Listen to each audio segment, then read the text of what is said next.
So before I begin our session, I take this opportunity to introduce you.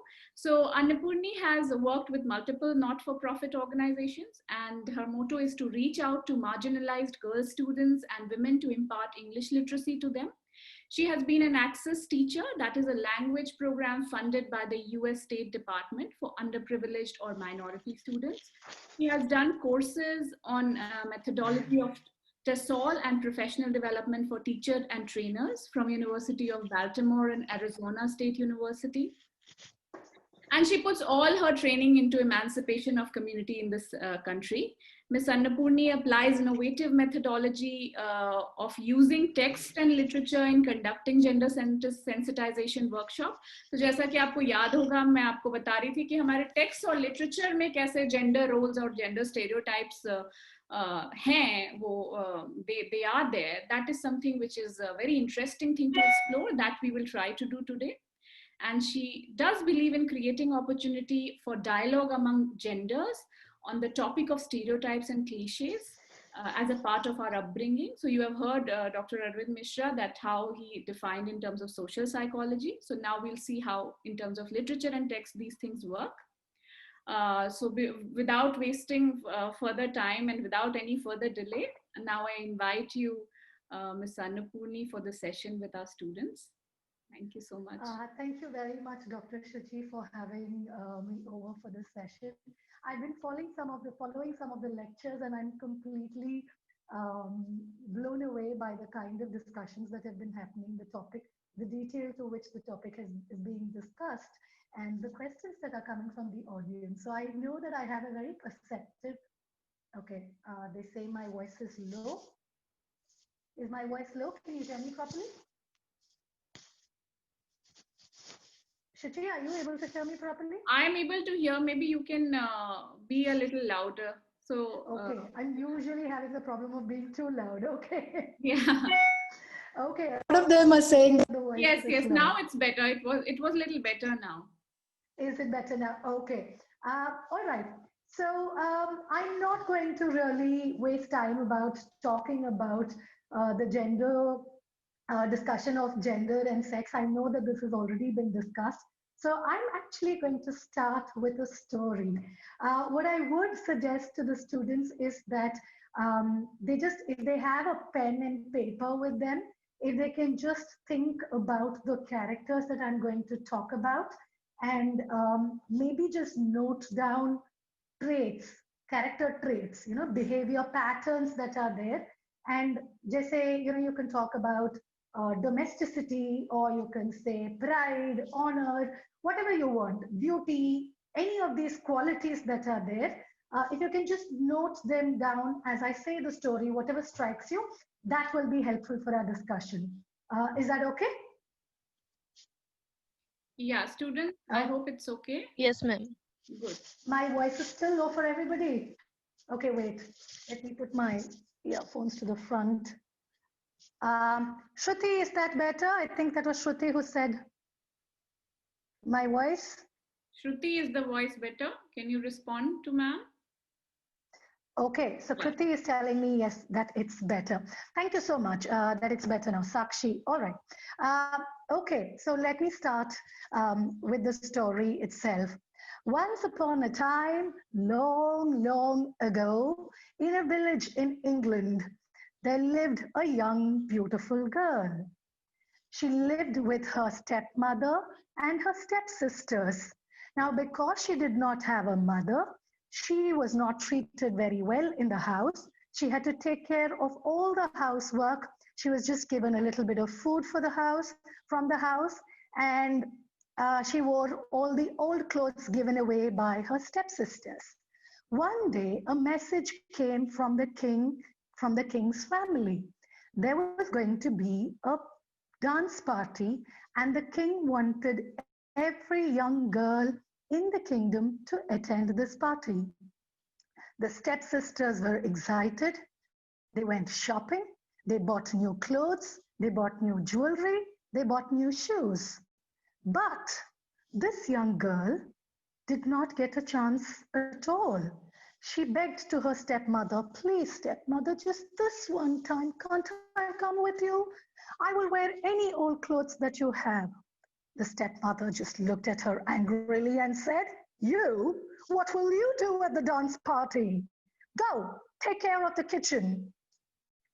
The young girl went away. On the night of the party, once everybody had gone, she sat crying. And suddenly, there was a bright light. There came a fairy and looked at her and said, dear girl, why are you crying? I want to go to the party so badly. The young girl said, is that all you want? Okay, tell me what you want. The girl looked at herself. She was wearing torn clothes. The fairy did this, abracadabra, and there she had the most beautiful clothes. Another abracadabra, and there came her ride, a beautiful chariot. Abracadabra and beautiful shoes.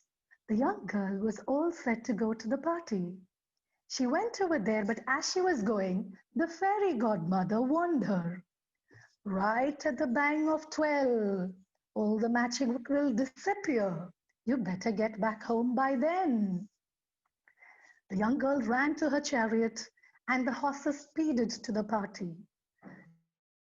As she entered the palace, everybody's eyes were on this beautiful girl. Nobody recognized her, not even her stepmother and her stepsisters. The prince looked at her and immediately started dancing with her. They did not know how time passed away. And at the last minute, when the clock struck 12, she remembered that the magic would disappear. She ran down the palace steps, and at that time, her glass shoes were left behind on the steps. She ran to her chariot, but by the time they went a little bit on the road, the magic disappeared. The young girl was back in her torn clothes. The chariot was gone, as were the horses, and she walked back home, but with a smile on her face because she had danced with the prince. The prince was so besotted with this young girl, and he took her glass shoes and sent his servants the next day to every house in search of his princess. And when they came to this girl's house, the stepsisters tried their best to fit into the glass shoe, but their big feet hardly fit into the delicate glass shoe. But her foot fit delicately in, and immediately she was whisked away to the palace to be married to the prince. And thus we have the happy couple, Cinderella and her Prince Charming. Okay, this is a story that most of us would have heard either from our parents or from our schools or read in books or seen variations of it in movies. If I can have some volunteers who will tell me some of the characteristics that struck in their mind when I was saying the story about this young girl. Ma'am, can I? Yes, I have Bhavya raising her hand. Is that you, Bhavya? No, I'm sure. Yeah, okay, whoever said, can I go first, and then Bhavya, you can add in. All right. Okay, ma'am, so basically when you talked about girl, so I lost you. Hello? No, I think we can't hear her. So, hello? can I? Yeah, we can hear you now.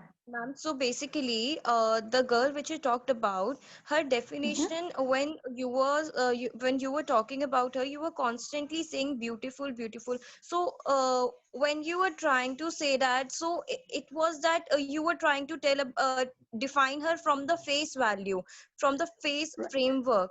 You constantly used that particular word, beautiful. Then when you talked about the prince, that uh, she felt quite prestige, she felt that pride in herself when she came back and she had a smile after losing all those beautiful clothes and all such things. but she had that smile because she danced with that prince. So is that prince was so important for her that she had that dominant that means that particular prince has some dominant characteristic in himself. And basically the second thing is that he called all the females from that particular town or village, whatever it was. So basically, is he so much dominant that he called all the, so is it defining the patriarchy form of thing, that he is being considered Um, superior? so, so that we can go ahead and say that it's like a swayamvar. I mean, all the Yes, important but people why is it for are called. males only? But why in this story only that prince? He's the prince, so they're looking for a princess for his wife, and therefore all the women of the kingdom are called, so that he can get his So wife he from one do of those. possess. So What he is do that? possess some. So he do possess some dominant traits as He's the well for that prince. person. He's the Yes. prince. He's the prince of the kingdom. Okay. Okay. Yeah. Somebody is saying Nandini. Okay, Bhavya. I'll ask Bhavya. So did you? Yeah. I'm happy that you pointed out beautiful the dominant nature of the prince. But for me, there is no dominance over here. I will come to that later. Bhavya, I'll give you a chance, and then I would like to talk to Nandini, who has said something very interesting over there. I think I'd like to point out how household chores were almost looked down upon in the story. The tone and the Absolutely. narration of the story has been so that we never see household chores as something which takes up a lot of energy and which is something which is important, but rather something which is seen as a work of a domestic helper or something like that. And Absolutely. in addition to that, I think I'd say that the prince holds a sense of privilege in calling all the women to marry him. So Definitely. not only dominance, but also a sense of privilege that the women also sort of succumb to, and not just succumb to, but also look up to. So that shows that how this entire sense of, call it patriarchal or call it just dominance, is not only ingrained in the minds of the men but also the women, and they almost look up to it, and they also normalize it just as much as the men do. Very, very well put. So, I definitely like the point of male privilege that you spoke about over here. The entitlement that they feel, though the prince's character itself is not really spoken into. He's more like a puppet in the whole political game. The king and the queen probably decided this, but still, I do like that point. I would like to go to Nandini, who has mentioned in the chat that there is a stalker behavior happening over here. I would like to ask her to talk more on that.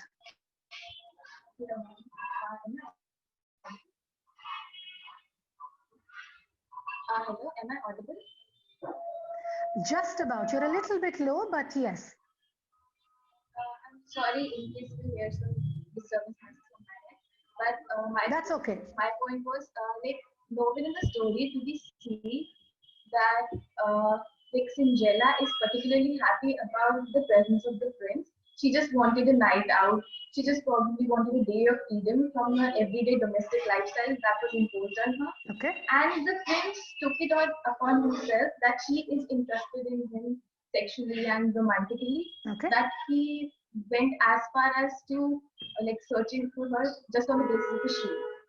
And even towards Okay. the end, as we narrated the story, no, now where we mentioned that she particularly consented to marrying him. It was like, yeah, and they got married and it was a happily ever after. And considering the Yes. stepmother's like what should I say, behavior towards her, it's made probably more or less like a situation where she just got like Cinderella out, the girl out of the household. So it was just like a bird in there. Okay, so I would like to point out over here that, while in the story itself, when the invitation is being given out, it is mentioned that the king is looking out, the king and the queen are looking out for a wife for the prince. So I won't really pull it to the extent of stalking, but definitely there's a sense of entitlement, the question of consent. I mean, when he goes looking, but anybody who arrived at the party, the understanding, it's taken for granted that all those young girls are interested in marrying the prince for whatever reason. So I will not bring it to the extent of stalking itself, not in this particular story. Yes, there are stories where that happens and it is very normalized, but not in this story. Um, I have Kaveri, who's made a very interesting point about the stepmothers and the stepsisters. Kaveri, would you like to speak about that? Yes, ma'am. The story also highlights that how stepmother and the half sisters, they are one team, and they always oppress and suppress Cinderella, and that Right? she is just supposed to do the domestic work, so that she does not get that highlight anywhere that she is also a good person, or she does not get the dignity of being a family member.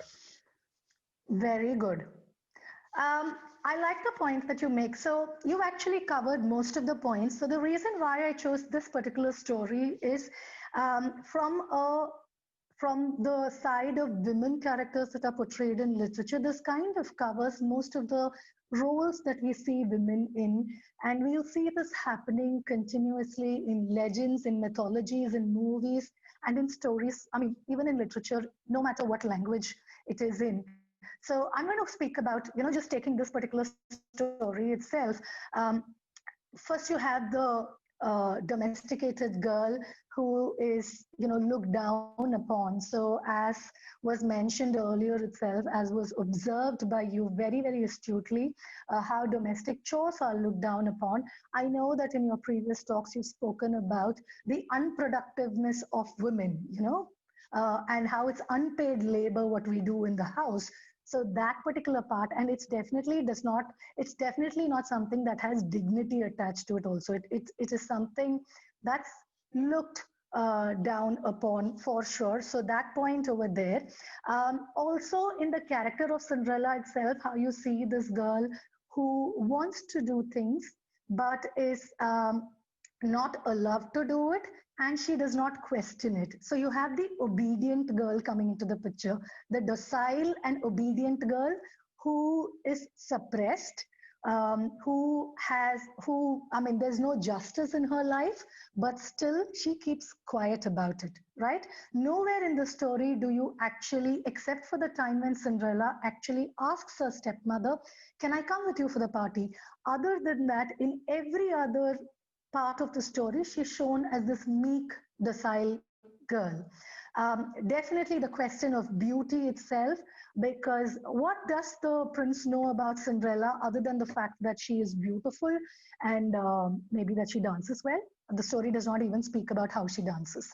But anyway, we will एक extra point दे देते हैं वहां पे कि वो अच्छा dance करती है, ठीक है, कुछ तो talent, but it's not really looking at her talent at all. He does not know about her background, he does not know what she does. Also the idea that she needn't have anything else other than her beauty to qualify her. That alone is enough uh, to bring her into the status of marrying a prince. That alone is more than enough. They don't really need to look into her qualities, her talents, her skills, her desires, her ambitions.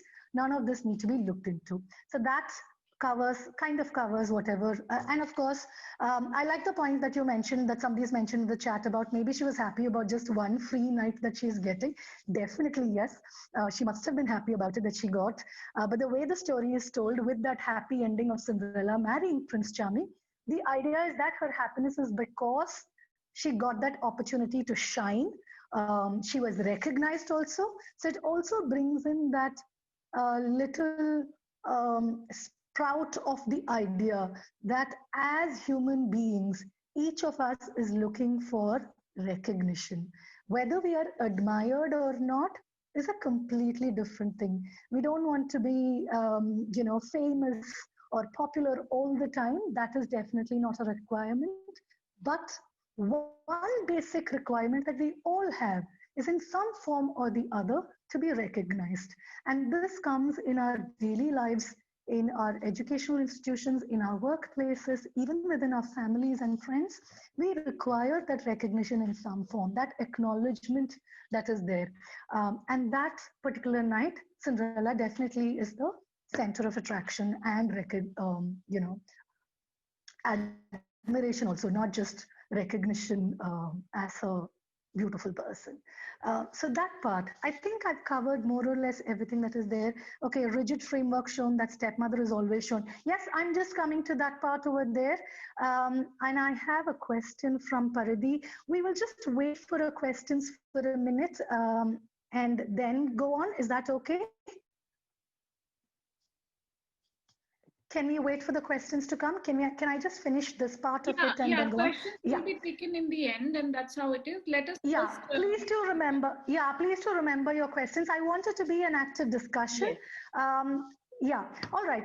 So the other point that I want to come to is definitely this rivalry between women that is shown, and definitely the stepmother figure who is shown as somebody who is always against the stepdaughter or the stepson, that is.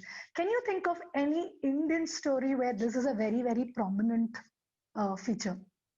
The stepmother is against the step offspring. I'm not going to say son or daughter, offspring. Any story? Oh yes, thank you, Akshita. Ramayan, which brings me to the next part of my whole lecture. So you have this idea that the stepmother is turned against the step offspring that is there, and this is mostly because the offspring, the stepson or the stepdaughter, is a danger to their to the power equation that the stepmother has within that given family structure or political structure. In Ramayana, of course, it's a royal family, so there is also the question of kingdom and who becomes the king, who becomes the mother, queen mother, all of that comes into question over there. But basically, it's again a power game that is there, which is very similar again to the power game that would possibly be there between a mother-in-law and a daughter-in-law. Right? In a lot of stories, again, you will see that these two characters are stereotypically shown as, to quote a very, very popular series that used to be aired when I was a young bride, Tu Tu Meme. Right? I'm sure most of the teachers and lecturers remember Tu Tu Meme. I'm not too sure about the students themselves. There was this very funny series where a mother-in-law and a daughter-in-law are shown together, and they're always having tiffs, misunderstandings. They're a loving family, but difference of opinions keeping on coming up over there, and how that was serialized. Yes, DD National, yes, Sri Priya, that was the, I was a young bride when that was brought in, and I used to watch this with my mother-in-law, and definitely relate to some parts of it for sure. But okay, so I'm going to go on to the power equation in Ramayana itself. I'm going to take it as literature. It's definitely a mythology. For some of us, it's more than mythology. It's a religious text, but it's also an important piece of literature of the country itself. So for today's purposes, I'm going to take this as literature and take some of the female characters and the male characters that are there and speak about them and speak about other variations later on, right? Okay, so I know, yes, somebody's mentioned about Mahabharata also. Yes, literature is a huge topic that is there because there are so many books in so many languages, even within India, with the number of vernacular languages that we have. There are millions of books that are available in just Indian literature. So to cover how gender is treated in all of those books is not possible for anybody at all. So for my purposes over here, I will take stories that are popular, that all of us, irrespective of community and religion and caste or class, would have heard in some form or the other and will be familiar with, which is why I'm choosing Ramayana for today's purposes. One part of it I will deal with Ramayana. I will speak about other books also a little later. The reason I initially took Cinderella story is because Cinderella story is something that you listen to as a child, possibly when you were 4 years old, 5 years old, from 4 and above. These are the kind of stories: Cinderella, Snow White, Red Riding Hood, Sleeping Beauty. These are all the stories that, you know, fairy tales that we have from the English literature point of view, right? I can't really think of Indian stories, children's stories, which come from similar backgrounds I think we have simpler stories. I think Jataka tales and Panchatantra are more moral stories with animal characters, which are for everybody. But these particular stories, which come from the European children's book sections, definitely show these gender roles. So imagine a child listening to, whether it's a boy or a girl, listening to these stories from the age of 4, the expectations that come in our mind. And I know that in Bulbul ma'am's lecture 2 days back, she had shown you that video about when small children in London were asked to draw a firefighter and a fighter pilots. They all drew men. And I know that this is a fact. It's not just a video. And I know that I have used the exact same, I had not seen this video before, but I have used the exact same activity for my students of 15 years old, and most students would definitely draw similar patterns for gender stereotyping in careers. So this is something that is there, and you will see that this is continuously propagated through stories, through gender roles that we follow in our houses, in workplaces, in movies, even in advertisements. In fact, I think advertisements have a lot of role to play in this. We see that there is a changing trend today where the gender balance is, they're trying to create more of a balance, but I will not get into that. I just mentioned it over here. So coming back to Ramayana itself, we know that Sita is shown as this beautiful princess whose hand is won by Rama, the handsome prince, the courageous prince, because he has just come back after killing the Rakshasas. So we know that he's warrior-like, he's courageous. There's one factor that is common in both of them, one particular quality that I would say is common in both of them when the story starts. Can anybody tell me what that character could be? As a prince or a princess, no matter what, I would say more as an offspring.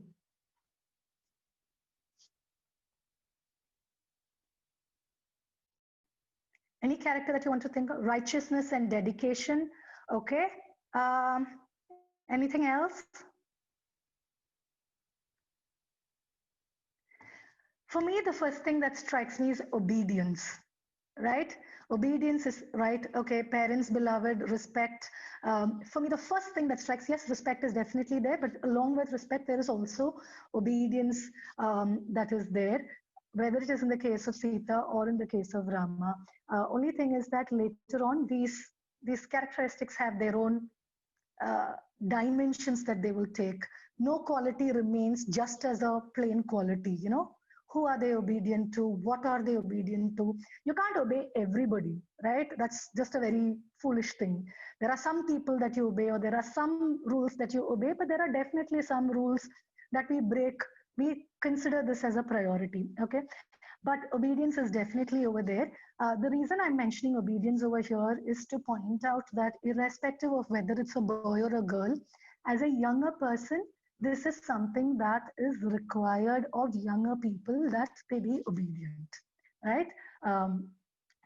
And when we say obedience, we also mean that mostly, at least in the Indian scenario, that the children don't have the right to question their parents as to why you're making me do this, why should things be like this, why should you ask too many questions, you'll definitely be scolded at. So these are things that are ingrained in us.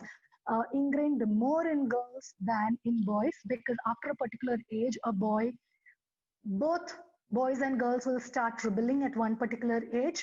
Probably the boys' rebellion is accepted a little bit more than the girls' rebellion, and this continues. Okay.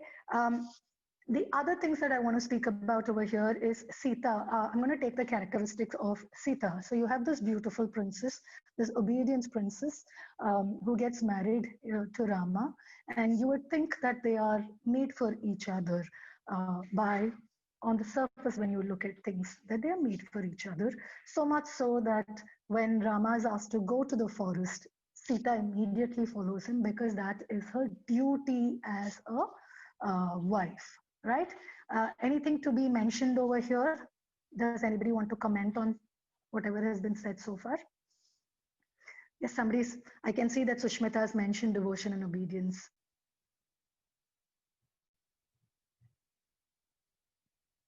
Does anybody want to say anything? Okay, I have two people who have raised their hands.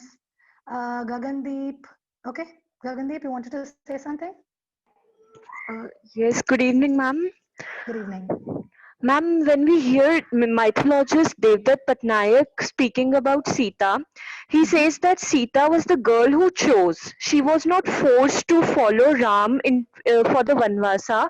She chose Right. to be with him in the Vanvasa. So how do you view that? Okay, How so do you view her as a woman who chose her life? I was going to come to this exact point. I'm happy that you raised it right now. So since Ramayana I'm assuming that Ramayana is a story that is kind of familiar, at least the outline of it is familiar to everybody, and therefore I won't go into the story itself. But so I agree that Sita had a lot of choice. She chose to. She did not have to go to the forest with Ram. She was not required to go to the forest. She felt that it was her duty to go as a wife, as a partner, right? As an equal partner. It was her duty to go with him, to, so to speak, to follow him. Nandini mentions it was expected of her as Pativrata Patni. Not really, because Lakshman goes and Urmila is actually not allowed to come with him because Lakshman tells her, stay back here and take care of my parents, right? So we come back to the question of obedience. So between Rama and Sita, there is this equation that the minute Sita says she's going to come with him and her duty is to be with Rama, he does tell her initially, you're a princess, it's going to be a difficult life. But he says, I'm your wife and my duty is to be with you. And he agrees. When Urmila says the same thing to Lakshman, Lakshman says, no, you stay back over here. Okay, now Preet, what's your question? Or you want to say something? Yes, ma'am. Sita spent 14 years with Lord Ram and proved all her Patni Dharm. But when it came to Pati Dharm, Lord Ram, instead of saying you do not have to prove your dignity, instead what he did was oppose. So Pati Dharm kahan gaya? Patni Dharm to ho gaya. We'll come to that. We'll come to that. Remember, I mentioned obedience and following rules. I've already put that idea into your head कि हम उसके बारे में बात करने वाले हैं. We will just come to it in a little while. Let's just finish this. So while speaking about Sita, I agree that she had a choice and she took a very informed choice. She knew that the forest was going to be a dangerous place. She still wanted to be with Ram. I also want to speak about the earlier question of the Swayamvar itself, where Ram wins her by breaking Shiva's bow. And the legends say that hundreds of soldiers were required to move that bow because it was such a powerful and a heavy bow. But Sita, even as a young princess, could just playfully push it away. So that speaks about her prowess and her unique nature itself. So please keep that also in mind. She also has special qualities in her. Even if you take her as a goddess, or even without that idea of divinity, definitely as a person who has above average powers, okay, from the story, just from the story itself.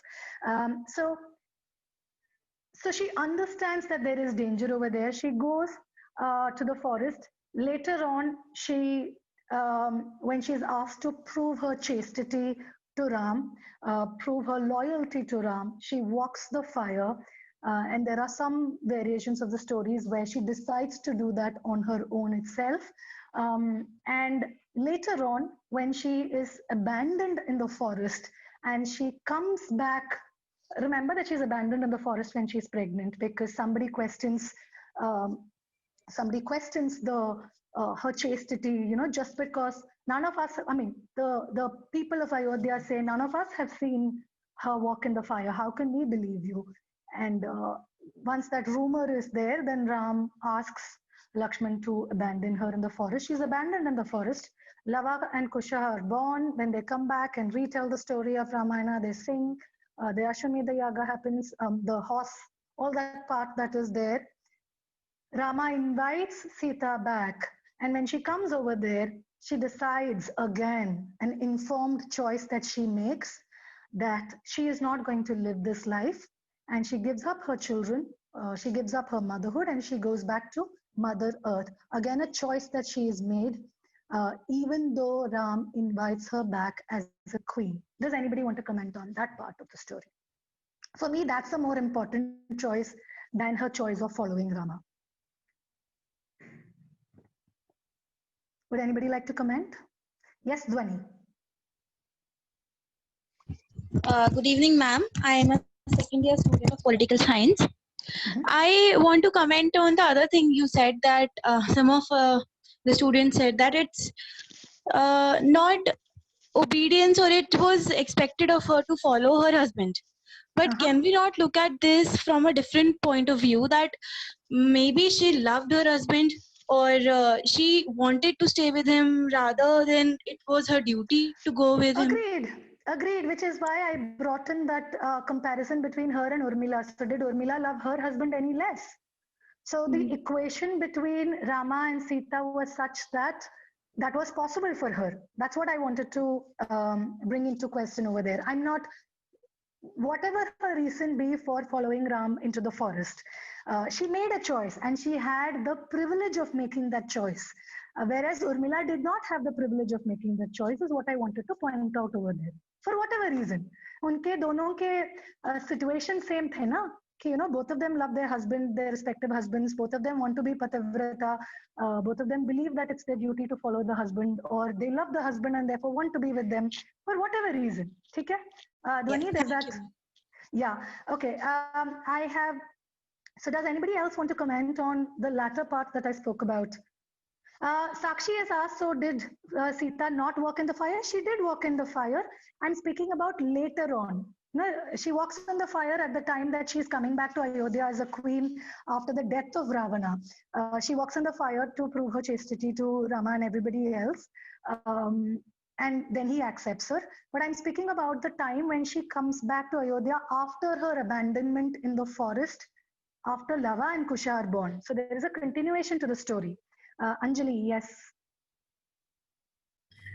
Ma'am can we say that कि जब वो forest से वापस आई थी राम के पास, तो उन्होंने अर्थ में जाना इसीलिए दोबारा मंसूब, मतलब लाइक वो वापस चली गई बजाय राम जी के साथ रहने की, क्योंकि वो सोसाइटी में नहीं रहना चाहती थी जहां पर उन्हें बार बार अपने आप को प्रूव करना पड़े. Absolutely right. You've got the point exactly, Anjali, over there. So what I want to say is all these choices that we speak about, and I know that even in your previous lectures, some of you did mention different queens and characters in history who have had this power of choice that they made and who could live, especially in early Indian civilization, where women had the power to make choices and take decisions. What I want to point out over here is their decisions were made in a society that was not necessarily conducive for women themselves.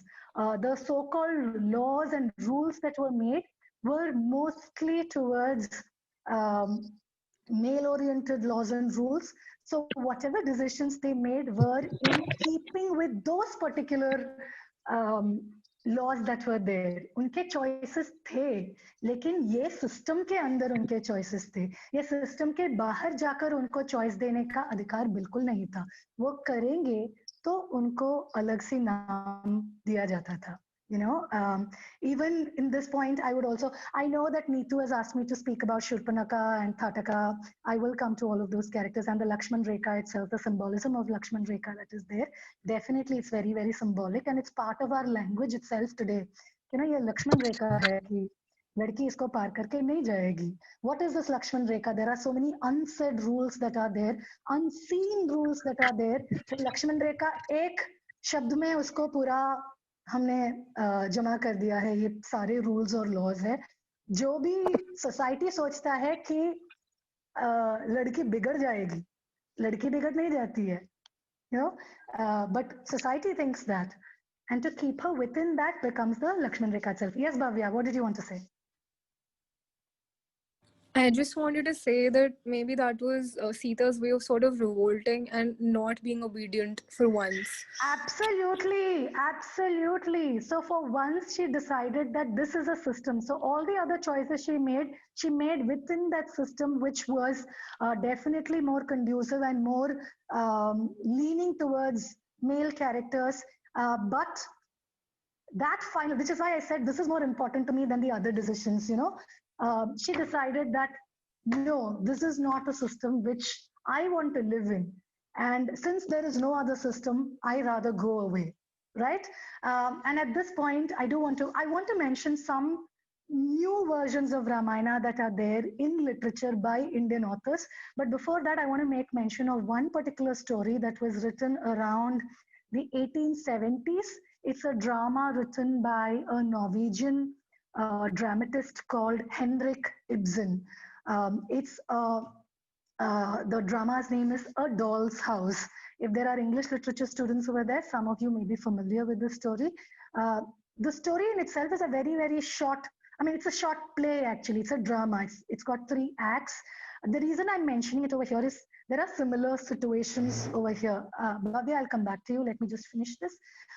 So in A Doll's House, what happens is there is this lady called Nora who has a child, and she's this happy mother, happy wife, very, very happy. When you see the first act, she has such an easy life. She's bothered about her dresses. She's bothered about buying things for her child, going to a party, costume, वो सब, you know, bindas, ऐसे, मजे में रह रही है.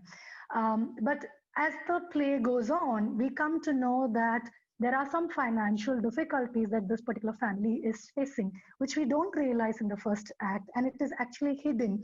And supposedly, Nora should not know about this financial difficulty.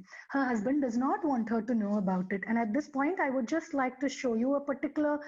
Am I a co-host? Can I share? Can I share screen? Yes, you Okay. can. I think Yeah. 1 sec. Yeah, Shruti, did you want to say something? No, I'm saying that you are a co-host. You may share this. Yeah. So I'm just trying to find that document of mine. Oh, okay, wait. Let me just take a screenshot and then probably share it with you. I think that'll be easier.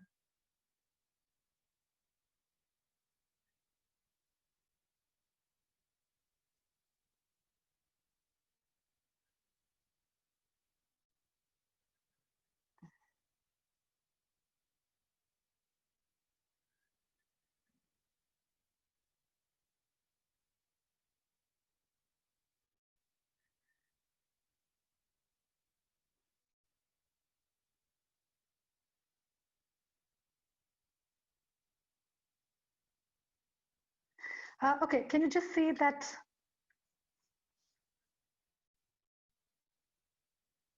Can you just see that first? There are 2 dialogues that I've given you over here. Can you see this? Hello? Yes, ma'am, it's clear. Okay, so does somebody want to read this out?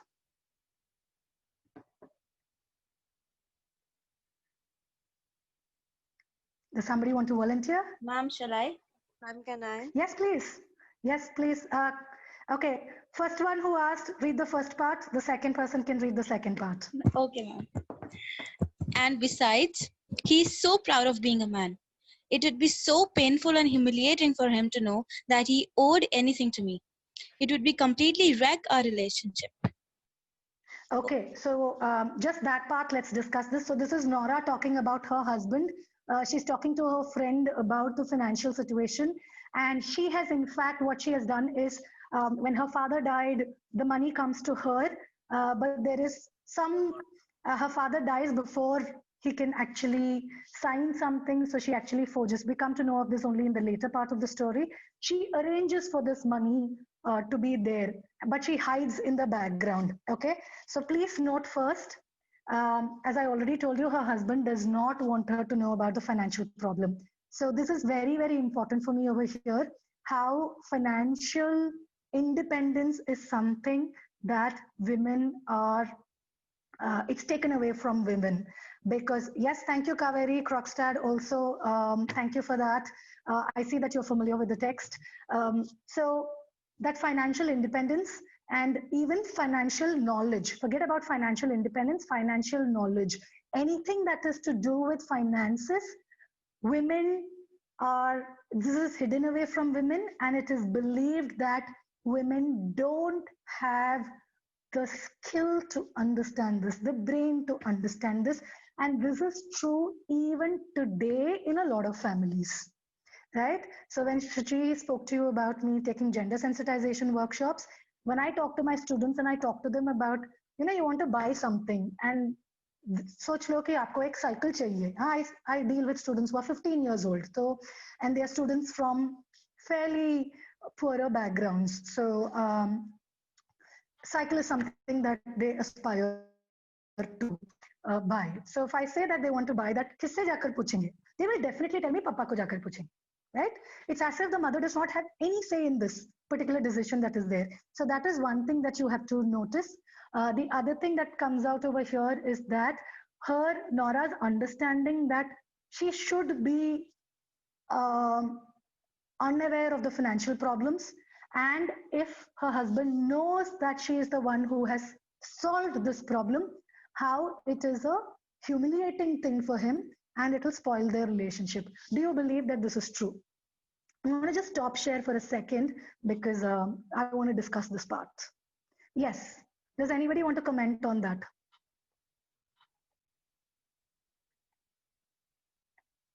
Does anybody want to comment?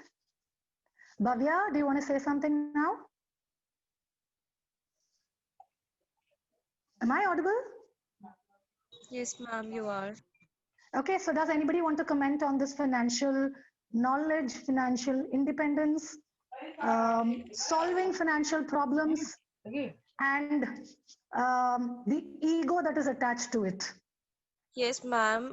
Basically, we females have to look up for everything from the males. Like it feels like we are just asking for everything in front of them, like we are Right. begging in front of them. But if we are Right. financially independent, so we are independent to take the decisions to make our purchases in our day-to-day life, and we are not being accountable to the males, like where we are doing those particular expenses, because we are the ones who are earning. But if we are taking up money from them, so we are accountable for that particular money, that where have we spent it.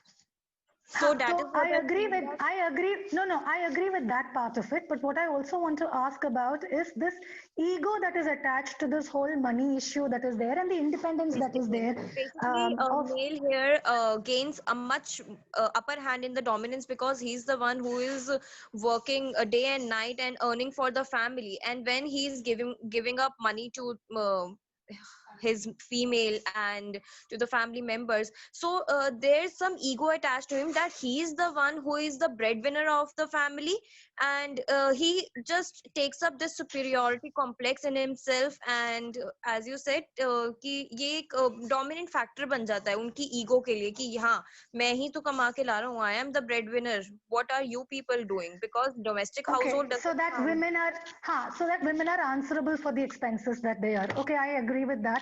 I would like Mallika to talk because she's made some very valid points over here.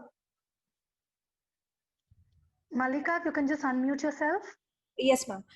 Ma'am, I actually wanted to say that most of the times and the stereotypes that we've seen in the Indian society specifically is that men have been the bread earners for the family. So all the financial dependence of the other members of the family is mostly on the men, which is why that kind of aggravates the ego factor that we're talking about here. Agreed. So that part is there. Also, the other part of it, because so here we are also speaking about the gender expectations of males, where the society expects that they be the breadwinner, expects that they solve financial problems that are there.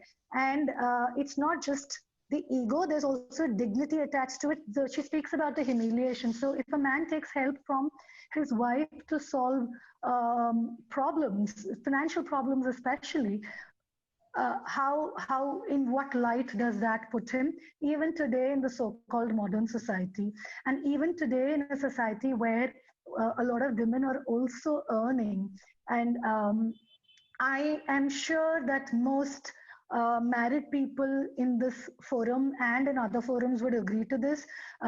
So I would like to think of myself as fairly educated, and my husband also as fairly educated. But even within me and my husband, when there is a quarrel, कभी कभी झगड़ा तो होता ही है, हर किसी के बीच में होता है. तो difference of opinions are there, and if it is even lightly related to finances, तो ये एक लफ्ज वहां पे आ जाता है कि तुम कमाती हो तो कुछ भी बोल सकती है, सोच लिया क्या? No, if not exactly those words, some form of that sense that comes from that. कि तुम कमा रही हो सोच के you think you become the dominant person, if not from the husband, from some family member. This would possibly, I mean, I'm speaking about this openly over here. I don't know how many people will speak about it. This is despite the fact that my husband and I have a good relationship, and we get along well with one another. Despite of that, because of the conditioning that is there in our mind, कभी कभी ये लफ्ज आ जाते हैं. Even in educated people, even in people who think of themselves as not being biased. So yes, Malika is recalling the movie Ki and Ka, in which there is a similar situation that is there. I just spoke about a very, very general situation that is there, and I'm just comparing it to. So remember that this particular play that I'm talking about was written in the 1870s.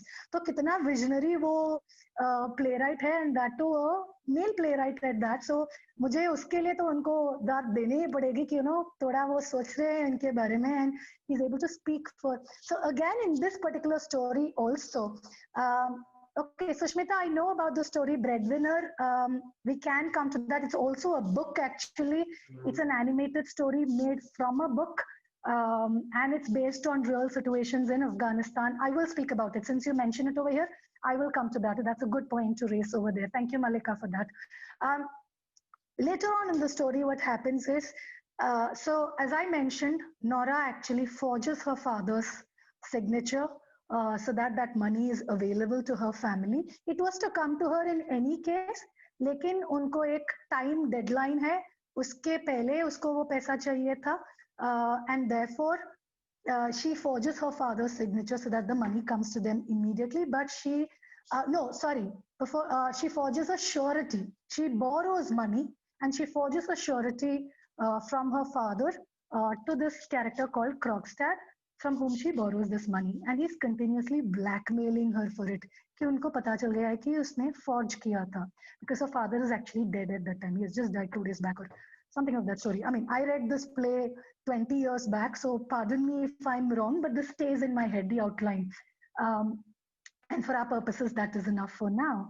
And later on, when Trovold is her husband's name, comes to know that she has actually forged. And if somebody comes to know about it, because Krogstad is continuously blackmailing, and Trovold comes to know about this blackmailing also, तो वो आकर बोल देता है. And Trovold immediately abandons this wife, He's immediately bothered about his reputation. कि लोग क्या कहेंगे मेरे बारे में? You have forgery is illegal, right? So he is not thinking about the sacrifices wife has made, the trouble that she has gone into. वो सब उसको मायने नहीं रखता है. वहाँ immediately आ जाता है उसके मन में कि you have done something, you have done a crime. अभी लोग मेरे बारे में क्या बोलेंगे कि मेरी वाइफ ने ऐसा कर दिया है, क्या बोलेंगे?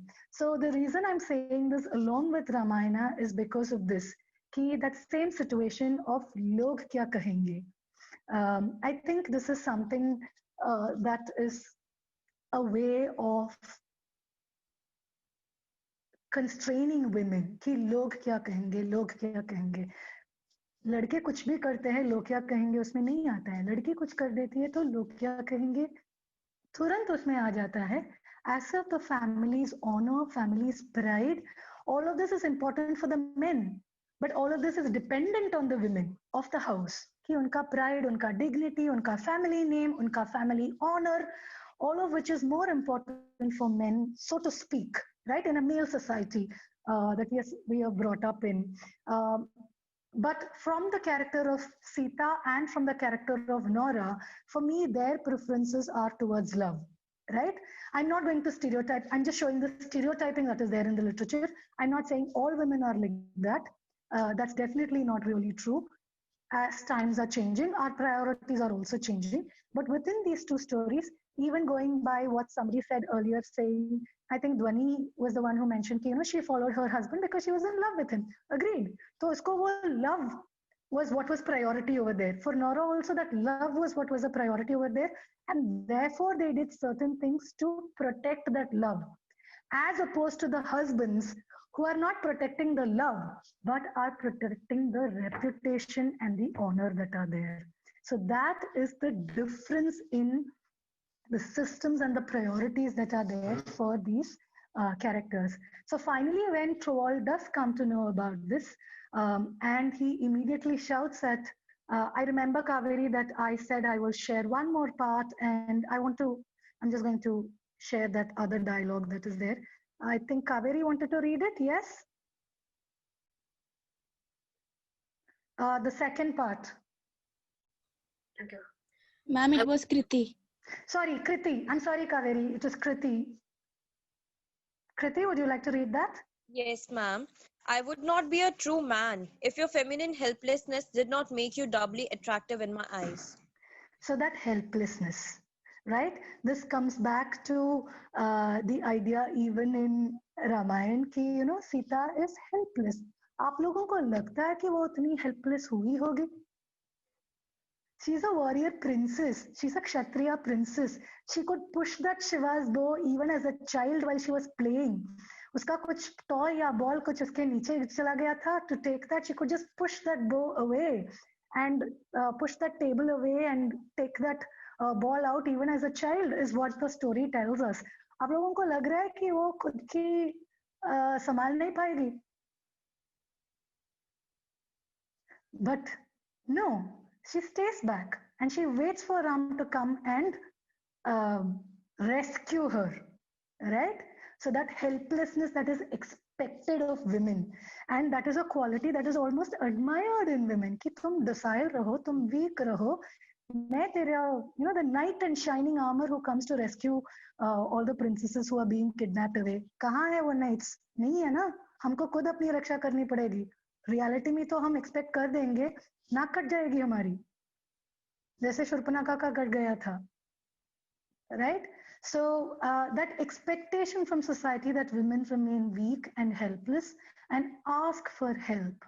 If you are bold and if you say you can do things on your own, then that is the same quality what is looked up in a man is definitely looked as, क्या लड़की है ये? I'm not going to say the different phrases that come along with it. In all languages, there are different phrases that are attached to this character. In fact, okay. Yes, thank you for that, Kaveri. Kaveri, would you like to just read out what you've written? Ma'am, in the play, in the last, when he says that I have forgiven you for whatever you did, for the forgery you did, since he was safe from that, he says, oh, you are scared. There's no need to be scared, my dove. I have wings large enough to protect you from the claws of society, or whatever he says. I don't remember the exact text. Yeah, so again, at that particular time, there is no need to protect Nora actually, because Krogstad, for whatever reason, play में बाकी सब चीज भी होते हैं. Krogstad is actually in love with Nora's friend.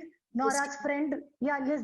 She goes and convinces him to not, publicize this forgery. So actually, it happens because of Nora's friendship with this lady. But once Trovold knows that there is no danger to his reputation, he pretends to be this magnanimous man who is ready to again protect his woman, which is again, I'm sorry for people who are devotees of Rama, and I don't want to offend anybody. I'm just taking this as a literature character. I come from a family who are very, very ardent Rama devotees, but I will not get into that. Don't question me on my devotion, but yeah. So again, when everything is cleared up, that is the time that Rama invites her back into his society, into his throne as the queen again. So I see a lot of parallels in these two stories in the uh, characteristics that are displayed. The contexts that are there may be different, but the qualities that are shown are very, very similar to me. And that's why I wanted to draw a parallel today. And Henrik Ibsen's A Doll's House is one of the foremost plays on feminism that is there in literature. It's a Norwegian play, right? It's translated into English, but yeah. Also, so I did mention to you that I will speak about. So I will end the play also. Nora declines his offer. She leaves her child. She leaves her husband, and she says, "I will go and live my own life." You know, there's a reversal of characters. So again, you see that same thing. जैसे Sita decide करती है कि ये system में मुझे नहीं रहना है. जो system मेरा कत्ल नहीं करता है. I don't want to live in that system. So finally, they make an informed choice, but make an informed choice depending on their character, not on what is expected out of them. So I see a lot of parallels in these two stories and the characters that are there in this. So I would just like to show you some books that are based on Ramayana itself, which if some of you can find them and read them, this will be fantastic. These are all written in the last 4-5 years or so. The first book I will show you is this, The Liberation of Sita by Volga. Volga is actually a pen name. She's a, I don't remember, Padma something is her actual name. She's a Telugu author, and this is translated into English from a Telugu book. The reason I'm speaking about this book is there is a very, very nice system that is there in the book where women of Ramayana kind of form a sisterhood. So Sita meets these different women who have been affected by patriarchal rules, whether it is Ahalya, Anasuya, Urmila, even Mandodari. Mandodari doesn't come in this play, but in this story. But yes, even to a large extent, even Shurpanakha. So you will see that she remembers each of their stories.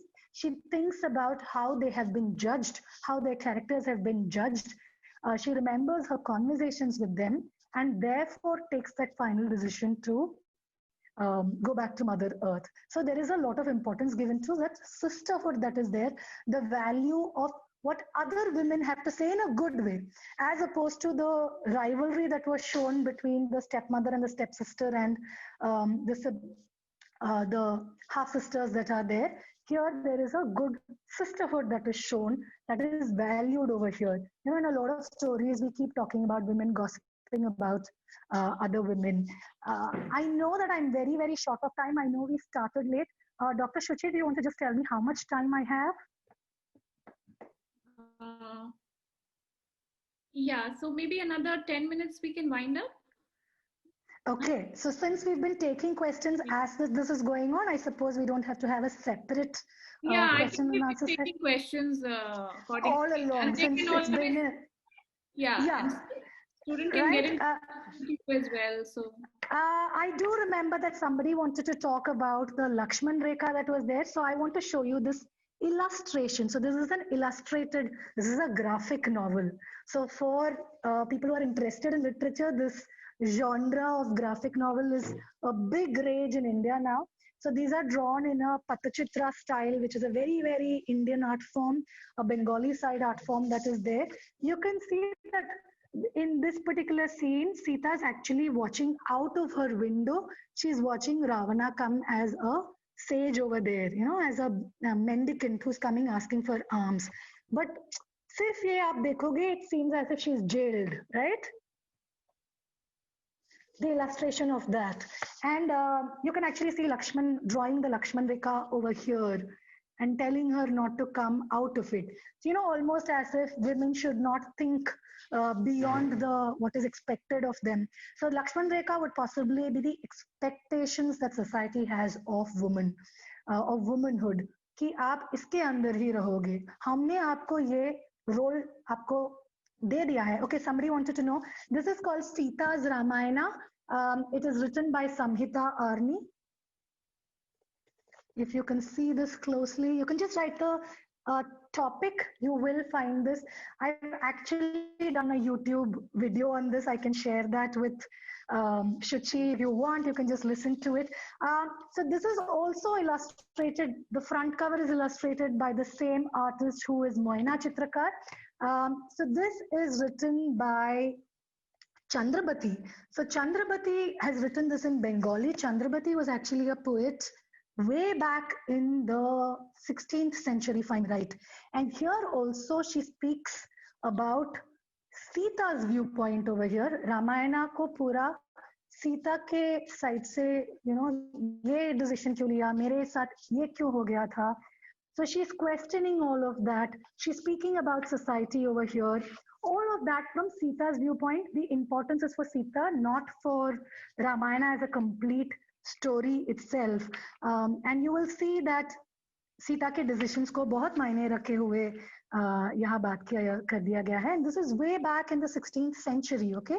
So this is not a new idea of talking about, you have a lot of authors speaking. Somebody had mentioned earlier on the talk itself about, when I spoke about mythology, somebody had mentioned The Palace of Illusions written by Chitra Divakaruni, which speaks about Draupadi's viewpoint of Mahabharata. So we tend to think of this as a new thing. It is not a new thing at all. This has been going on for years, for centuries together. So this is Chandrabati's Ramayana. What is available now is an English translation. So this is again by the same author, Chitra Divakaruni, the same author as Palace of Illusions. Again, you have the Forest of Enchantment. Again, the story speaks from Sita's viewpoint. In this book also, a lot of importance is given to that sisterhood that is there. What I particularly like about this book is Sita speaks a lot about how it is not Ravana coming and taking her away that is the cause for the war itself, but it is the cutting of the nose and ears of disfigurement of Shurpanakha by Lakshmana. That is the cause for the war itself. And she continuously questions that. Even when she's kidnapped by Ravana and when she's sitting in the Ashokvana on her own, Shurpanakha comes to meet her and she's continuously questioning herself and continuously even thinking about Ram and Lakshman as to why did they have that to be happen. She was only a woman who was expressing her desires. If they did not respect that desire, they could have rejected her. लेकिन उसको disfigure करने की क्या जरूरत थी? So you see, this also is a stereotype that is there in society, that women are not supposed to speak about their desires and definitely not have these desires that are outside the system of marriage to one person, women especially. And if they speak about it, how they are insulted and humiliated, disfigured in other forms also. Symbolic disfigurement, actual physical retaliation that happens towards them. I mean, you keep hearing about cases in the Middle Eastern region where women caught in adultery are stoned, right? So that is again another form of disfigurement. So that is another thing that stands out for me in this particular book over here. Another very interesting book that I have over here, I don't really like the way the author has written this, is this book called Bhumika by Aditya Iyengar. So in Bhumika, this is again Sita's story, but what the author does over here is he starts the story with the part where she is abandoned in the forest and Lava and Kusha are born. They don't know that Rama is their father. She's living in Valmiki's hermitage and Vishwamitra visits her. And in her conversation with Vishwamitra actually asks her, Beti, aapko, I know that you're questioning all that's happened in your life, the decisions that you've taken, things that have happened to you. Do you want to know what could have happened to you if you had not met Rama or married him? So this is a hypothetical situation that he puts across, and she is curious to know about it. And so the second part of the story speaks about, it's an imaginary story where Sita is not married to Rama. She continues to be a princess She takes over from Janaka because Janaka has only 4 daughters. She takes over from him and she becomes the queen of the land. How she encourages women to be a part of society, how she encourages women to be a contributing part of society. She creates a women's army, and later on, whatever happens. So you have a very, very feminist queen and Sita in the second half of this book. It's a very hypothetical situation, but it's something that is plausible. You know, सोच के बाहर नहीं है ये yeah, Sita Raja, exactly, Nandini. सोच के बाहर नहीं है ये सोच के बाहर नहीं है कि सीता बन सकती थी, कि वो feminist queen वो बन सकती थी. From the way the story speaks about her as a warrior princess in the beginning, we know that she has the talent and the capability to be that. She's a Kshatriya princess after all. And she's a strong person. She can take care of herself. Very, very interesting ideologies. Nandini, since you bring in Sita Raja over here, I suggest that you read this book because that whole idea of Ram Raja is questioned in this book. कि क्या होता है राम राज्य और सबको राम राज्य के अंदर आने की क्या जरूरत है? You know, why is it important? So when Rama sends his horse for the Ashwamedha Yaga, saying that all this territory comes under me and will become Ram Rajya. Why should everything become Ram Rajya? What will happen to women if it is Ram Rajya? Is Ram Rajya the ideal that we think of it as? All of that is questioned in this particular book over here. At this point of time, I know that there is a lot of chatting that is happening based on Mahabharata and Sita and all of it. I think we've covered a lot of it. I do want to mention 3 particular books that I have with me over here.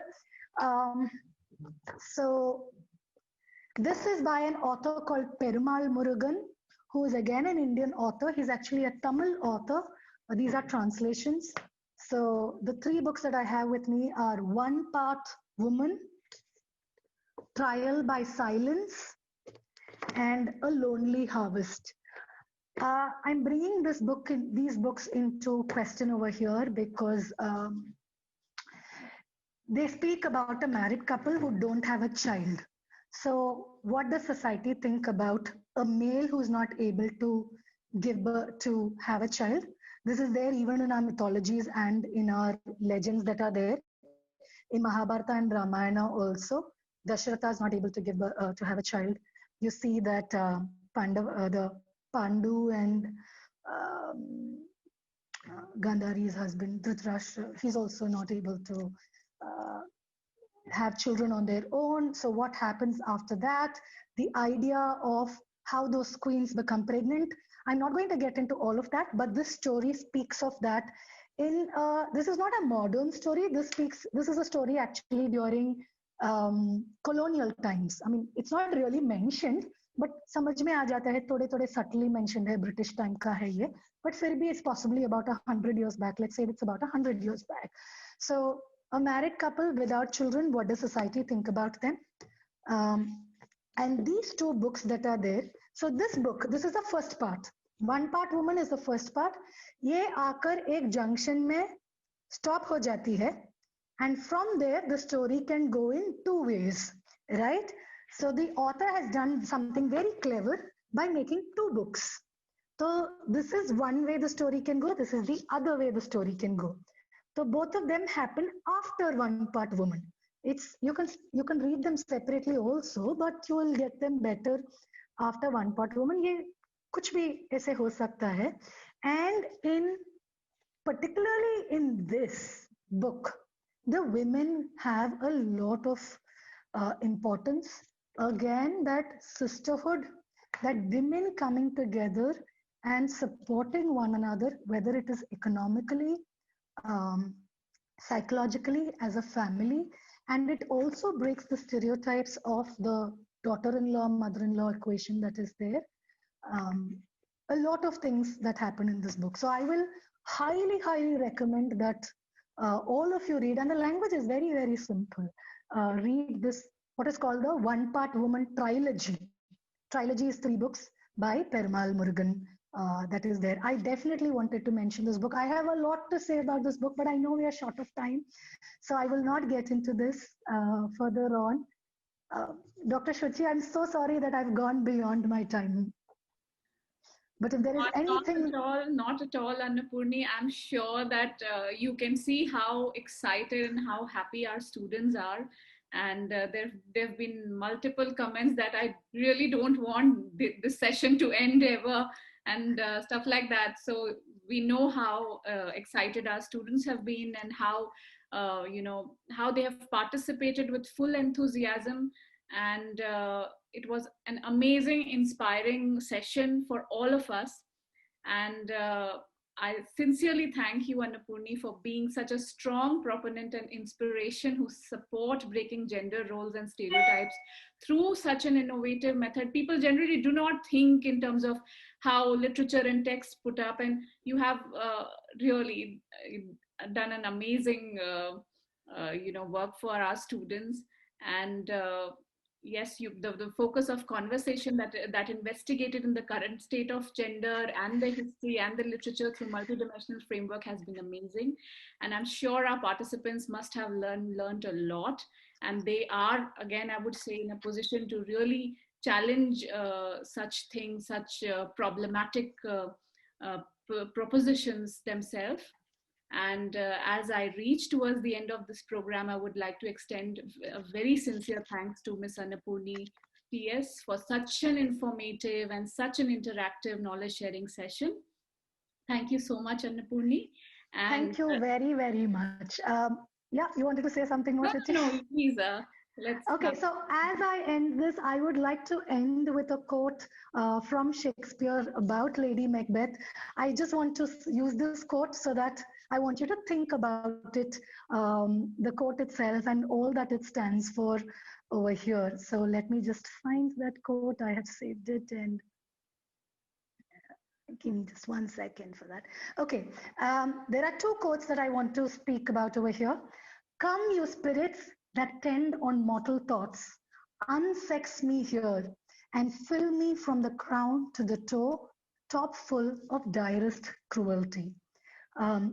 Please concentrate on the words that she uses. Unsex me here, direst cruelty. These are things that Lady Macbeth is asking for so that she is able to help her husband in killing the king that is there.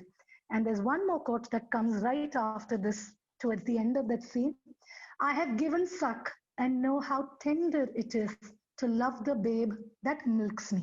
So she's speaking about breastfeeding, and breastfeeding is like such a symbolism of motherhood that is there. It's such a tender and bonding act, biologically and psychologically, and so much attachment that is there to that act of breastfeeding itself, the symbolism that is there in it.